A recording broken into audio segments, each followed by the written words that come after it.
entitled Toward a Universal Suffrage, African American Women in Iowa and the Vote for All. This is the first exhibition of a new museum I have created, the Central Iowa Community Museum. I'm going to begin by talking about the exhibition.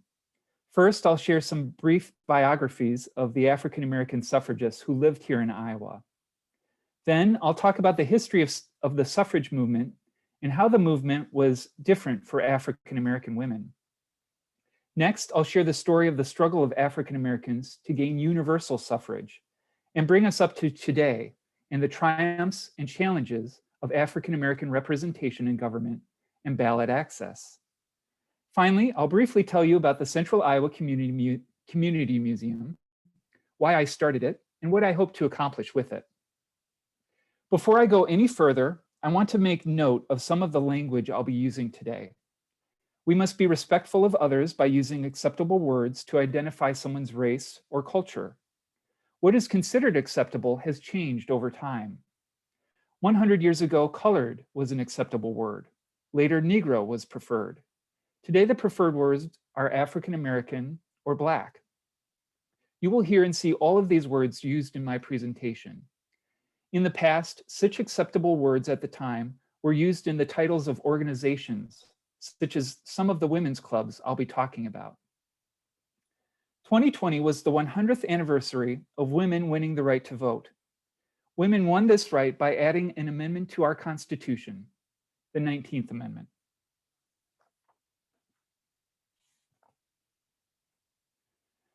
This is the story of a colored woman living in a white world. It cannot possibly be like a story written by a white woman. A white woman has only one handicap to overcome, that of sex. I have two, both sex and race. These are the words of Mary Church Terrell, a nationally known African American women's rights and suffrage leader. Many of the women profiled in this presentation either knew her personally or were influenced by her work. In this quote, Mrs. Terrell states why it was important to do this exhibition. In the women's suffrage movement in this country, all women had to overcome bias based on their gender. African American women faced an additional hurdle, that of their race. The story that is widely known about women's suffrage is a white story. The contributions of African American suffragists are less known. We specifically created this exhibition to make sure the contributions of Iowa's African American women suffragists would not be forgotten. Next, I'm going to share information about some of the African American women in Iowa who were suffragists. Gertrude Durden Rush was born in Texas. She was the daughter of a Baptist minister. Her family later moved to the Midwest. In the late 1800s and early 1900s, Mrs. Rush was a teacher, and she eventually moved to Des Moines. Mrs. Rush furthered her education at Des Moines College, graduating with a Bachelor of Arts in 1914, and then went on to study law. She passed the Iowa bar in 1918, becoming the first African American woman to do so. Later in 1924, she was denied admittance to the American Bar Association. In response to the ABA's practice of denying admission to African Americans, Mrs. Rush and several other African American men founded what was then known as the Negro Bar Association. It is now called the National Bar Association and is still working. The NBA remains a network of predominantly African American attorneys and judges. Mrs. Rush remained the only African American woman to practice law in Iowa until the 1950s. Throughout her life, Mrs. Rush was an activist and was involved in many organizations dedicated to African American and women's rights. She was the president of the Iowa Federation of Colored Women's Clubs from 1911 to 1915. She was also an active member of the NAACP and the Colored Women's Suffrage Club. She believed that African American women's right to vote was an opportunity for equality. She saw the vote as a way to end racial discrimination and injustice. Sue Ann Wilson Brown was born in Virginia in 1877. Her parents, Jacob and Maria Wilson, came to Iowa to mine coal. After graduating from Oskaloosa High School, she met and married her husband, S. Joe Brown, in 1902, and they later moved to Des Moines. Throughout her life, Mrs. Brown was known as an organizer and a doer. She mobilized people at the local, state, and national levels to improve the political, economic, and social status of African Americans. From 1907 to 1909, she founded and published the Iowa Colored Woman, a monthly magazine reporting news about the Iowa State Federation of Colored Women's Clubs. She was also business manager for the National Association of Colored Women. She took a leading role in preserving Frederick Douglass's house in Washington, D.C. Frederick Douglass, of course, escaped slavery in Maryland and became one of our nation's leaders in the movement to abolish slavery. Mrs. Brown established and participated in many women's clubs to advocate for change. She founded the Des Moines Mary Church Terrell Club and the Des Moines League of Colored Women Voters, among others. As president of the Iowa Federation of Colored Women's Clubs from 1915 to 1917, Mrs. Brown worked with the Polk County Suffrage Association to speak at meetings, march in parades, and distribute suffrage literature. Mrs. Brown and her husband established the Des Moines chapter of the NAACP, and she became the first female president of this chapter in 1925.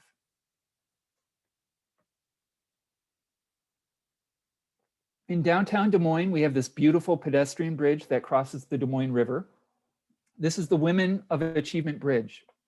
Each year, an organization called Women Lead Change seeks nominations for important women whose names should be added to plaques on the bridge. Since the work of this exhibition is to make sure that these important women are remembered, we nominated Mrs. Brown as a 2020 Woman of Achievement. And I'm very happy to tell you that our nomination was accepted. If you visit the bridge, and maybe you would like to wait to do that on a warm spring day, you will now see a plaque with Mrs. Brown's name. While you're there, look for a plaque with Gertrude Rush's name. Mrs. Rush was one of the inaugural 4 women to have her name placed on the bridge. Helen and Jane Downey, also known as Helen, was born around 1875 in Ottumwa, Iowa. She was married to Russell Downey, also an Ottumwa resident. She was the first honorary president of the Iowa branch of the National Association of Colored Women's Clubs, later known as the Iowa Federation of Colored Women's Clubs. This Iowa club was founded under her leadership in 1902.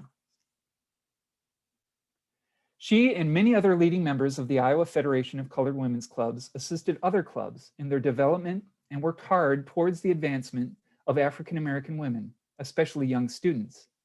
She worked diligently within this organization to secure housing for African American women who were students at the University of Iowa. Another organization that Helen was a very active member of was the Ida B. Wells Club. This club was founded in 1902. In addition to the club she founded and was a member of, she also spoke at events that the organizations would sponsor. One of her speeches, Our Girls, may have been her own take on white suffragist Elizabeth Cady Stanton's speech of the same name. Vivian B. Smith spent most of her life in and around Waterloo. She is recognized as one of the women who were public advocates for women's suffrage during the early 1900s. Ms. Smith believed a woman's right to vote would be beneficial to women and men of color as well. Ms. Smith served as a member of the Waterloo Suffragette Council. She also served as the suffrage chairman for the Iowa Federation of Colored Women's Clubs and was an editor for the organization. In addition to her direct work with the suffrage movement, Vivian Smith was also a talented violinist and singer. She would often perform a violin selection at Iowa Federation of Colored Women's Clubs meetings. She was also a teacher. One of the reasons we wanted to put together this exhibition is to highlight the diversity and difference that was part of the women's suffrage movement. In this section of the presentation, I'm going to explain what the women's suffrage movement was like for African American women, especially here in Iowa. The roots of women's suffrage in the United States are found in the movement to abolish slavery. One of the reasons slavery was abolished and women gained the right to vote is because women began to assert their right to organize, speak, and act on public and political issues in the 1800s. In the 19th century, people and organizations held conventions to address social issues. Many of these conventions issued a series of resolutions, and this is one of the resolutions of the 1837 Anti-Slavery Convention of American Women.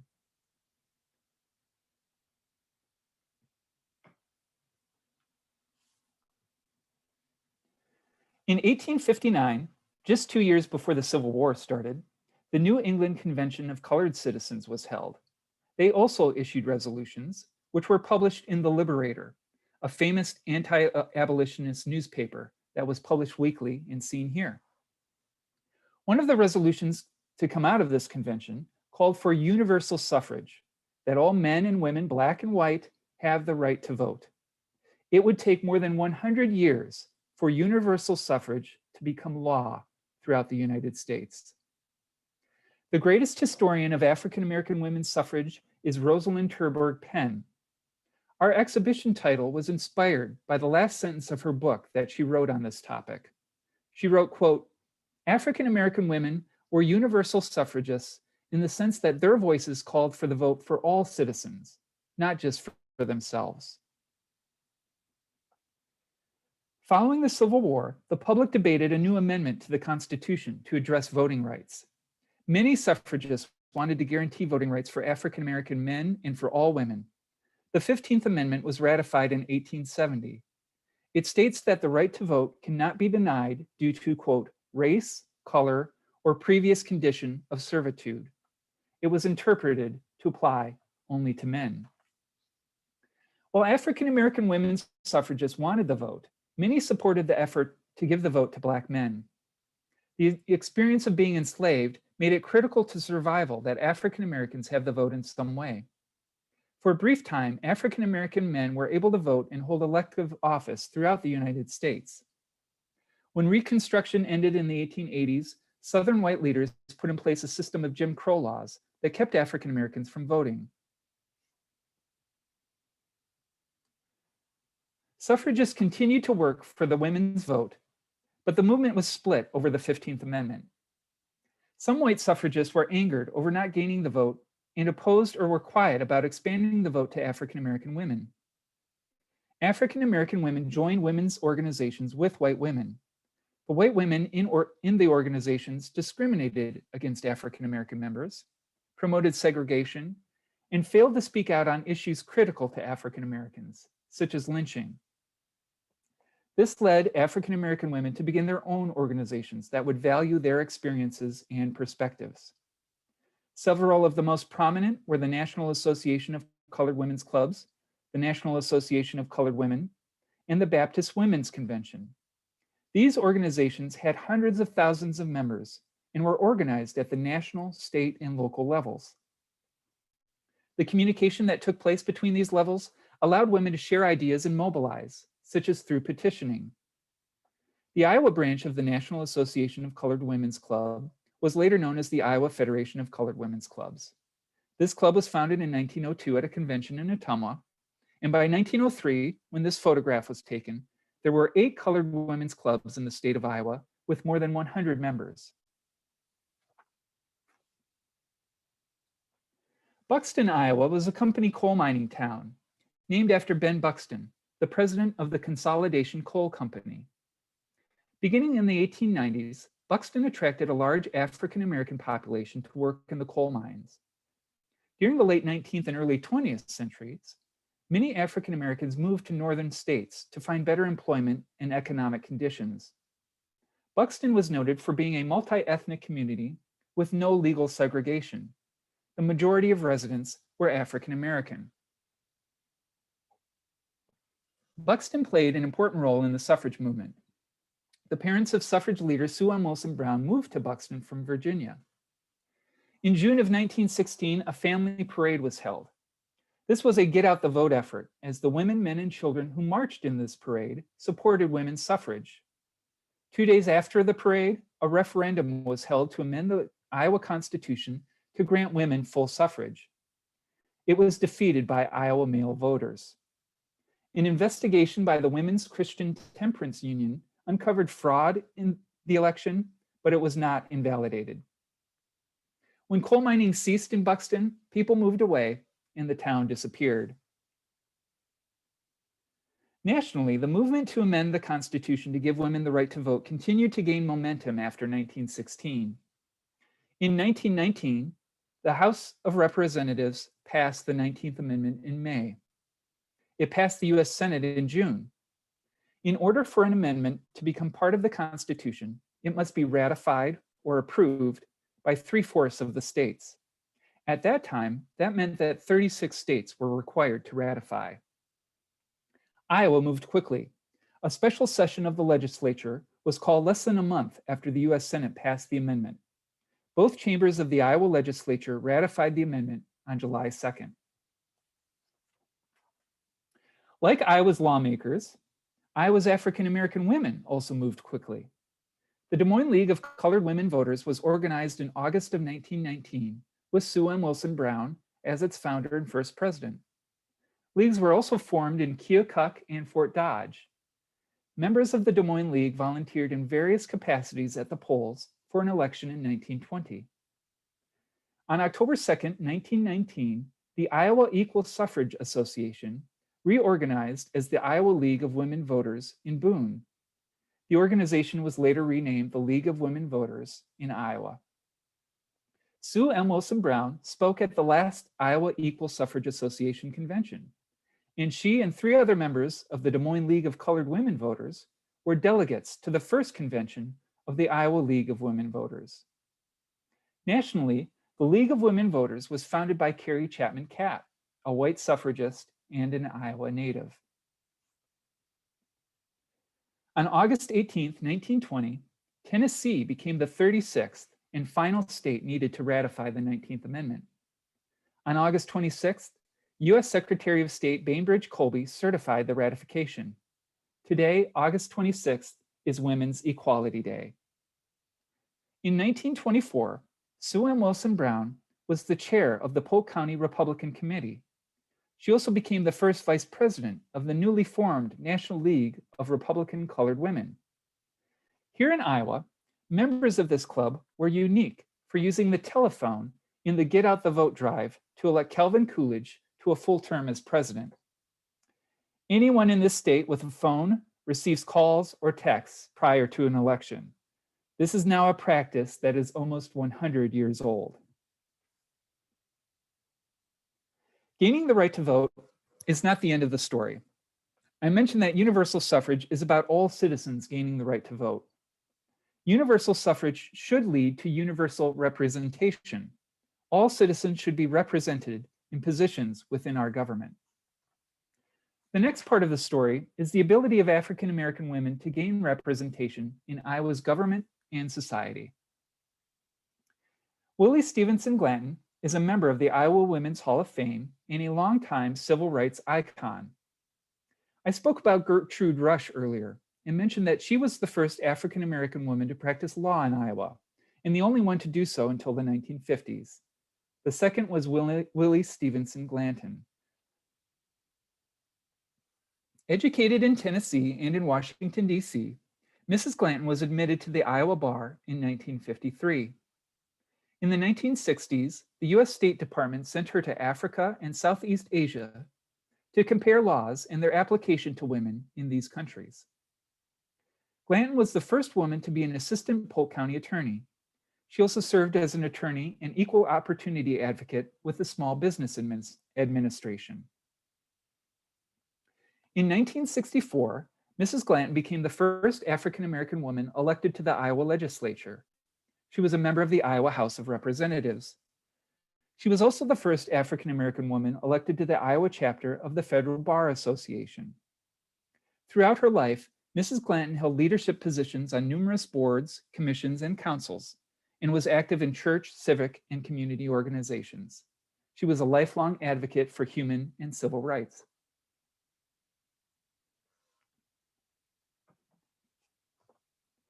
Originally from Galena, Illinois, Lametta Wynn moved to Clinton, Iowa in 1955 after graduating in nursing from St. Luke's in Cedar Rapids. Besides raising 10 children while working, she found time to be on the Clinton School Board and served as president for 3 years.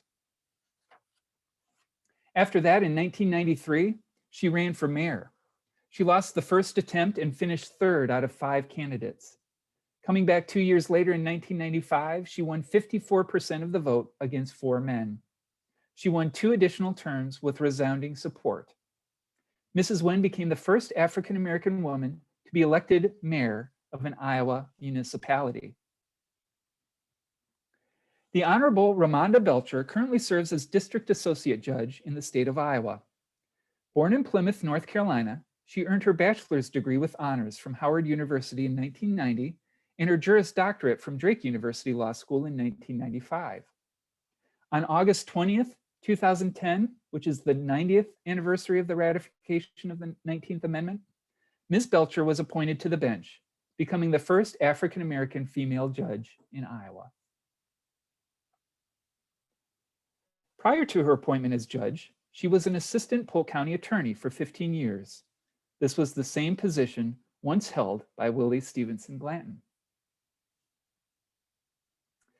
The next section of my presentation is about access to the ballot for African Americans today, both here in Iowa and in the country as a whole. The 19th Amendment granted about 500,000 African American women the right to vote when it was ratified in 1920. Despite its addition to the Constitution, many women of color were not able to vote because of other discriminatory laws. African American women in the segregated South had to wait until the 1960s before they finally won the right to vote. The 24th Amendment in 1964 and the Voting Rights Act of 1965 outlawed discriminatory practices like literacy tests, white primaries, and poll taxes that kept African Americans from voting. Despite the achievements of the civil rights movement, African Americans continue to experience too many barriers to casting their ballots. Iowa was the sole remaining state that required people convicted of a felony to apply individually to the governor's office to have their voting rights restored. That changed on August 5th last year, when Governor Reynolds signed an executive order to restore the voting rights of people with felonies who have completed their sentence. According to the Des Moines Register, 1 in 10 African Americans in Iowa has a felony conviction on their record. Governor Reynolds has requested that the Iowa legislature pass an amendment to the state constitution that would automatically restore voting rights for this population. The legislature has so far failed to do so. An article by Political published this month says that only 3,000 of the 35,000 people with felonies participated in the election. An article by the Iowa Capital Dispatch before the election reported that the governor's order does not require restitution and other fees to be paid before regaining the right to vote.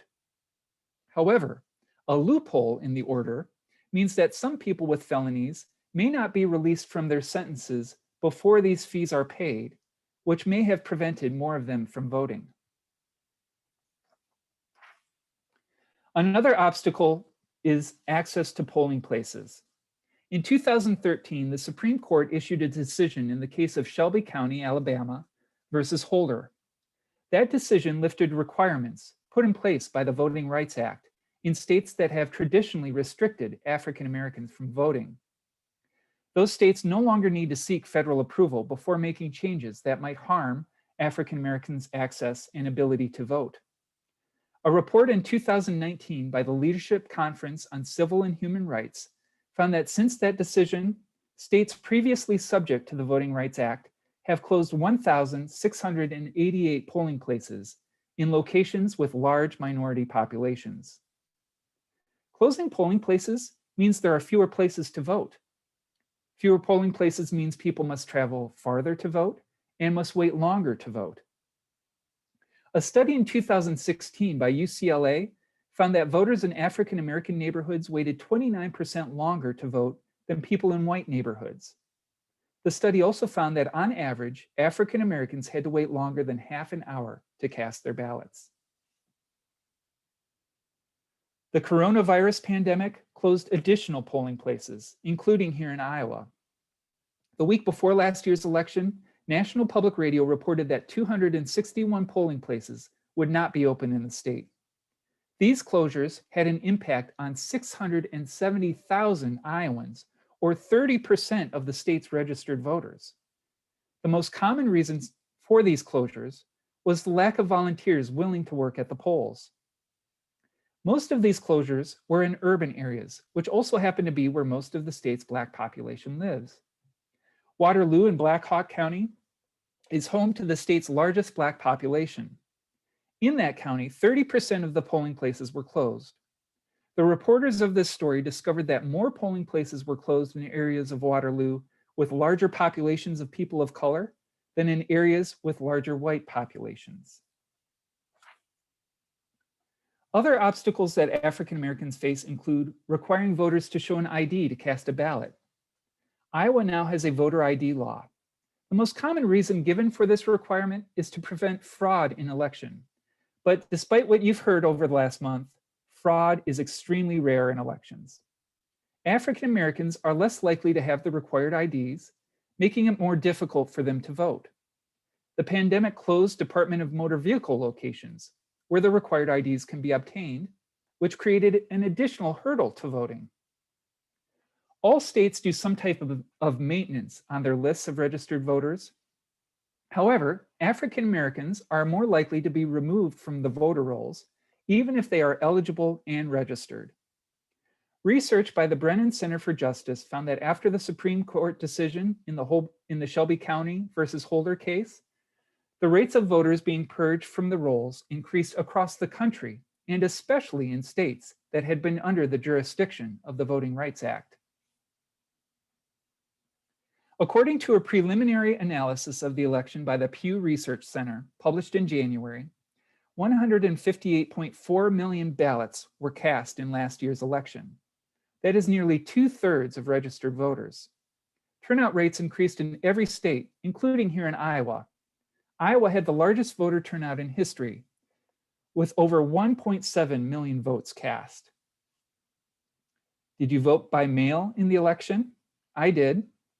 The Pew Research Center's analysis has found that in the 10 states where turnout rates increased the most, 7 conducted the election entirely or mostly by mail.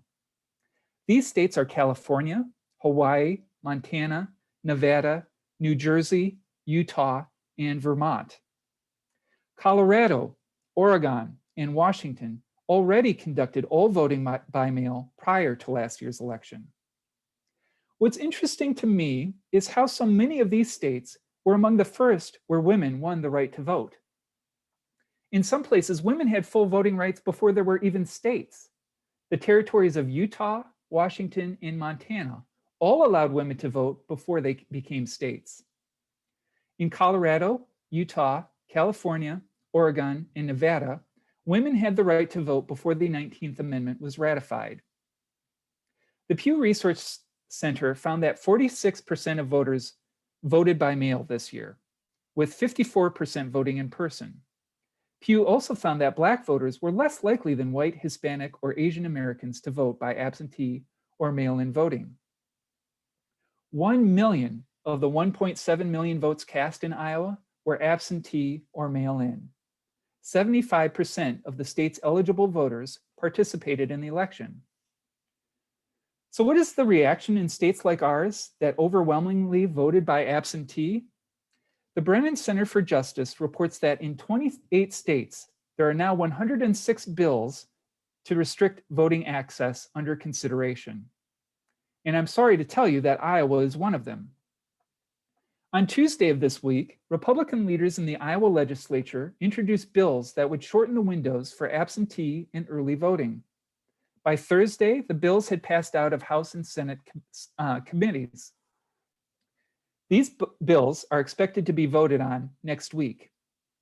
Until 2017, Iowans had up to 40 days before an election to vote absentee or early. That changed to 29 days when the voter ID law was passed that year. The new bills seek to shorten this time to 18 days. Republicans say these bills will reduce the number of commercials, phone calls, and texts in the last weeks of the election. I think that's an outrageously ridiculous claim. Ask yourself how many commercials, phone calls, and text messages you received in the last days of the elections. I know I received and saw many. Do you really think this law is going to suddenly slow down the get out the vote efforts that produce so much of those phone calls, text messages, and commercials?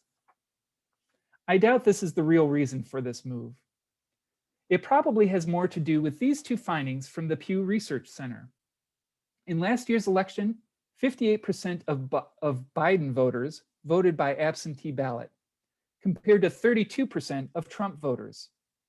82% of Biden voters returned their absentee ballot at least a week before Election Day, compared to only 66% of Trump voters. I believe that all adult citizens should have the right to vote and that we should make it as easy as possible for people to cast their ballots. If you agree, I hope you'll join me in contacting your state lawmakers and ask them not to restrict absentee or early voting. I would do a great disservice to the women I've spoken about in African American suffrage history if I did not address the insurrection of January 6th. An overwhelmingly white mob, many carrying or wearing symbols of white supremacy, stormed the Capitol and attempted to intimidate lawmakers into changing the results of the election. Earlier, I mentioned that one of the reasons slavery was abolished and women gained the right to vote is because women began to assert their right to organize, speak, and act on public and political issues in the 1800s. I shared one of the resolutions of the 1837 Anti-Slavery Convention of American Women. In 1938, that convention was held in Philadelphia. A small number of Black women were present. Despite being a minority, some of the Black women assumed leadership positions as vice president, treasurer, and secretary.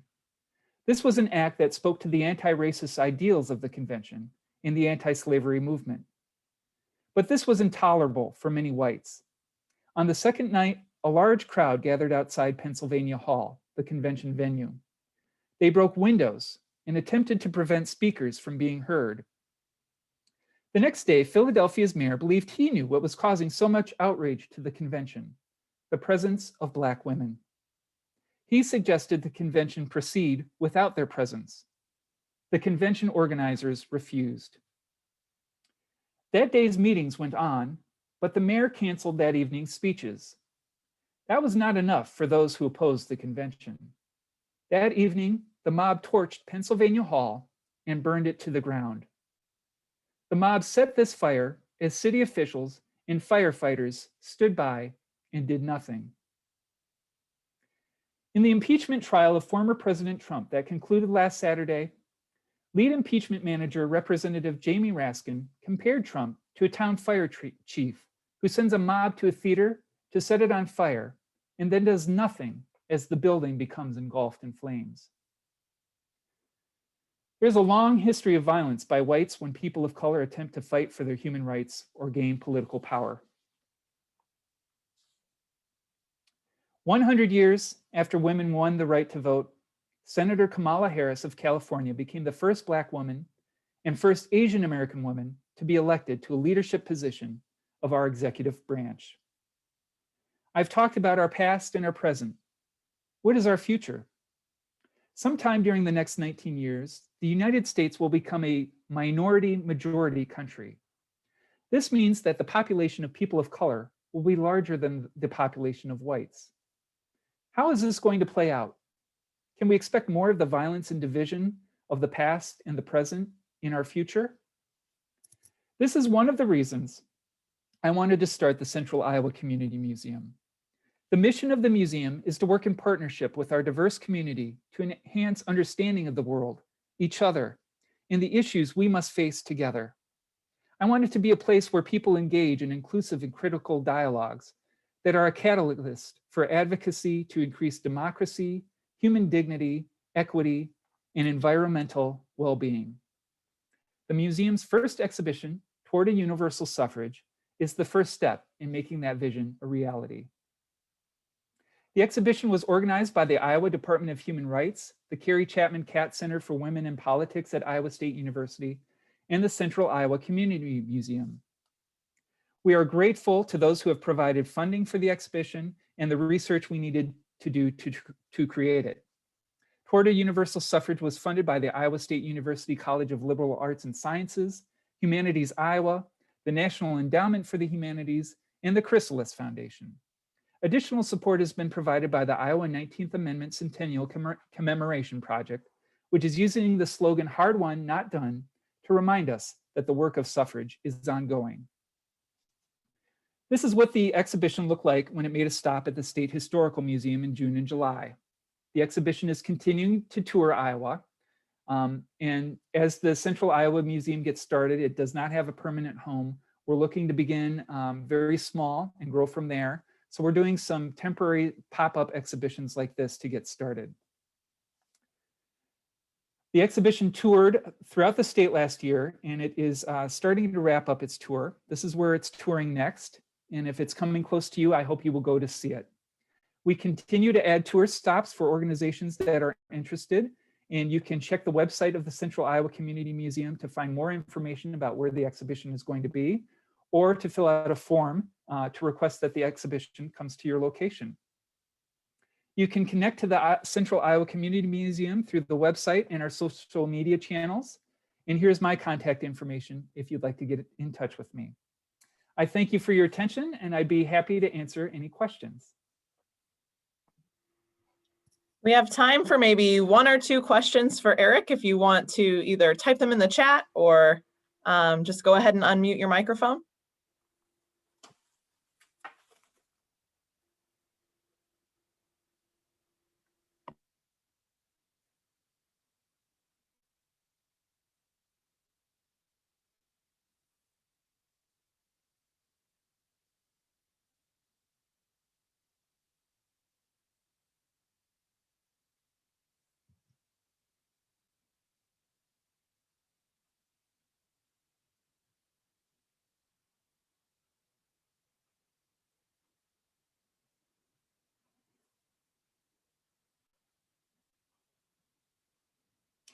Yes, the connection between January 6th and Pennsylvania Hall is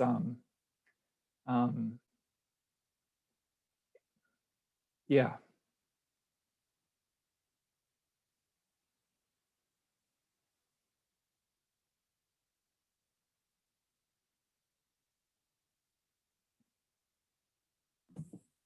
All right. Oh, here we go. We got one.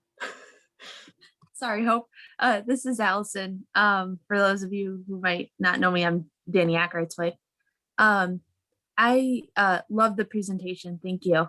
Thank you. I did have a quick question. I think it was in Ken Burns's documentary about, oh my gosh, I'm totally blanking on the name, but like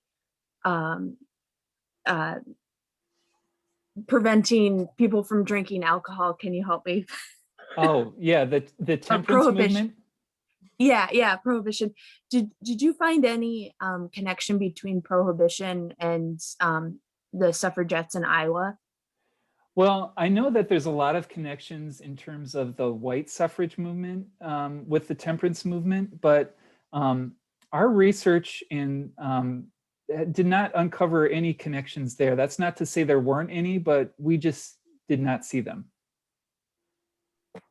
No, that's great. I wasn't sure if that was more of a national thing or more of like a small town thing. So that's great. Thank you. Yeah. I know I mentioned the referendum that took place in 1916, and Carrie Chapman Catt was involved with the Women's Temperance Union, and she did a lot of the research that uncovered the fraud that had happened throughout the state of Iowa. You can go to the Iowa Women's Archive, and they have an interesting map that she put together of Iowa, and it's got all the counties, and it's all color coded in terms of the different type of fraud that happened there. But despite the evidence she brought forward, the election was allowed to stand.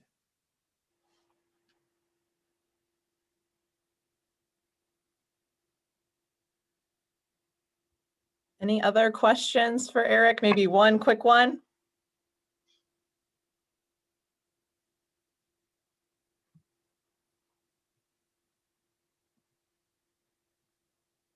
All right, well, we will go ahead and end there and give you time to get to your next presentation. But thank you so much, Eric, for joining us today. Thank you very much, Hope. Thank you, everybody, for coming.